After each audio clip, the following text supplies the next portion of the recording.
Et coucou tout le monde, aujourd'hui je passe par ici pour vous faire une vidéo sans maquillage, sans artifice parce que il m'est arrivé une expérience un peu bizarre cette nuit et pour laquelle j'ai encore du mal à digérer, donc je voulais vous la partager. Donc il faut savoir que dans quelques jours je vais m'envoler pour l'île de Santorin. Santorin donc en Grèce, suite à un délire on va dire avec mon fils, voilà à l'aéroport on voyait écrit Santorin, tiens c'est quoi ce truc, bah c'est l'île avec les maisons au toit bleu, ouais ça a l'air magnifique, bah écoute on va réserver, et puis voilà on réserve donc ce qu'on a réservé il y a déjà quelques mois de ça. Et puis c'est tout. Et puis il faut savoir qu'il y a 2-3 semaines, donc l'endroit où on avait réservé nous a contacté pour dire que il ne pouvait plus assurer les prestations.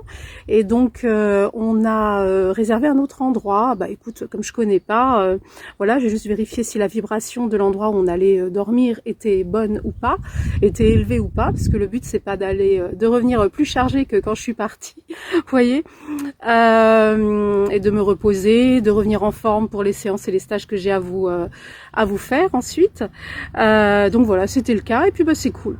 Voilà. Et donc cette nuit, j'ai fait quelques cauchemars et donc on m'a réveillée dans un demi-sommeil pour me transmettre quelques infos sur l'île de Santorin que je ne connaissais pas, puisque j'ai rien vérifié sur place. Moi je compte me laisser guider par ma guidance intérieure qui va m'emmener là où il faut finalement, là par rapport à ce on aura besoin de voir et d'intégrer comme énergie là-haut, quoi, et de se faire plaisir, d'en prendre plein les yeux et tout.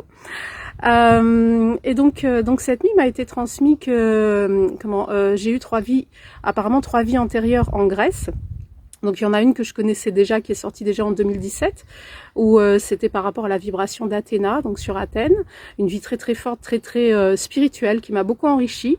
Et lorsqu'elle est sortie, j'étais très dubitative parce que j'aime bien vérifier les trucs sur place. Donc je vous rappelle que les vies antérieures, quand elles ne sont pas vérifiables dans la matière, c'est-à-dire sur place, eh ben ça vaut pas grand-chose en fait. Donc celle-ci, elle vaut pas grand-chose concrètement, à part les énergies que ça m'a apporté, le bien-être et tout. La deuxième, donc on m'a expliqué que c'était une vie d'homme qui a eu lieu donc pareil à Athènes. On m'a expliqué que Athènes a été détruite complètement et donc j'étais un homme, voilà, qui était là. Le propos de la vie, c'était reconstruire la ville d'Athènes. Donc en gros, j'étais un ouvrier de chantier, un maçon. Ça tombe bien, c'est dans mes origines. C'est marrant, bien qu'il n'y ait pas de maçon dans ma famille. Et puis donc cette troisième vie, du côté de l'Atlantide, on m'a parlé de l'Atlantide, cette civilisation étrange qui est un mythe, qui a existé, pas existé, on sait pas trop, mais en tout cas on m'a parlé que j'ai vécu autant de l'Atlantide et que je serais décédée par rapport à un volcan en éruption, quelque chose comme ça, et puis bah, sous les flots, hein, comme on le sait, voilà, au niveau de l'Atlantide ça s'est terminé comme ça. Et donc Santorin, donc on m'explique le reste. Santorin est une île volcanique, en fait, il y a un volcan tout près et qui a des vestiges en fait du temps de l'Atlantide, et donc on m'envoie là-bas pour réintégrer ce que j'ai fait dans la vie antérieure, pour libérer ce que j'ai pu faire, qui apparemment, je sais pas trop ce que c'était, ça avait pas l'air hyper clean en fait, en gros, mais en tout cas pour libérer ça, bien sûr j'ai voulu le libérer dès que j'en ai eu connaissance cette nuit, mais on m'a expliqué que non, il faut attendre d'être sur place pour voir ce qu'il en est, et que ça sortira une fois sur place. Super, moi qui voulais être tranquille en fait avec mon gamin, passer des vacances tranquilles.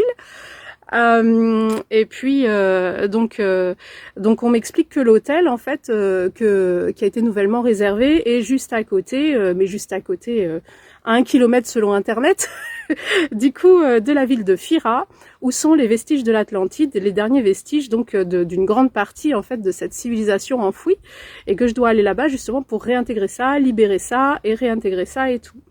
Et donc je regarde sur internet, et donc effectivement l'hôtel est à 1 kilomètre à pied de la ville de Fira, voilà, et de cette tombe de l'Atlantis, ce tombeau d'Atlantis, d'après ce qui est écrit sur internet. Donc je savais pas pourquoi j'y allais.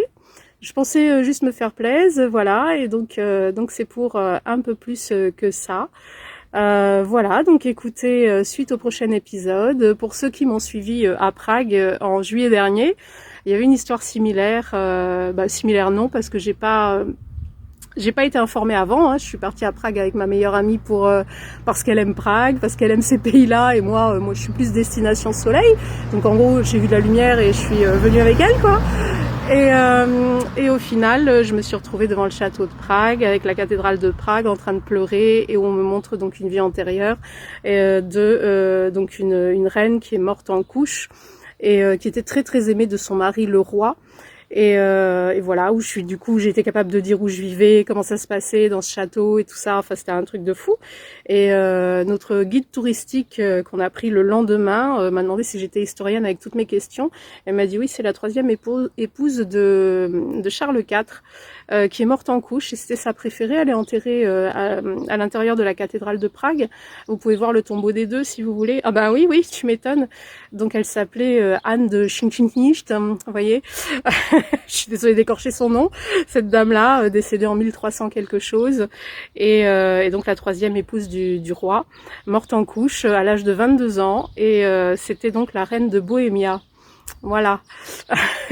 Donc Noémia, c'est mon prénom portugais sinon. Voilà, pour ceux qui n'ont pas suivi. Voilà, je voulais vous partager ça aujourd'hui. Bah écoutez, suite au prochain épisode, très bientôt, du côté de Santorin, on va voir ce qui va m'être révélé, ce qui va m'arriver. Ah, je dois dire que je suis un petit peu en colère parce que je voulais juste partir tranquille en fait. Je voulais pas de trucs comme ça. Mais visiblement on choisit pas. Ton âme t'emmène là où tu as besoin d'aller pour intégrer de nouvelles connaissances, pour libérer des choses. Voilà, il n'y a pas de hasard finalement. En tout cas, dans ma vie, il n'y a pas de hasard. Et dans la vie de beaucoup de gens, il n'y a pas de hasard. Voilà, je vous embrasse bien fort. Des gros bisous pour ce lundi de Pâques. Profitez bien.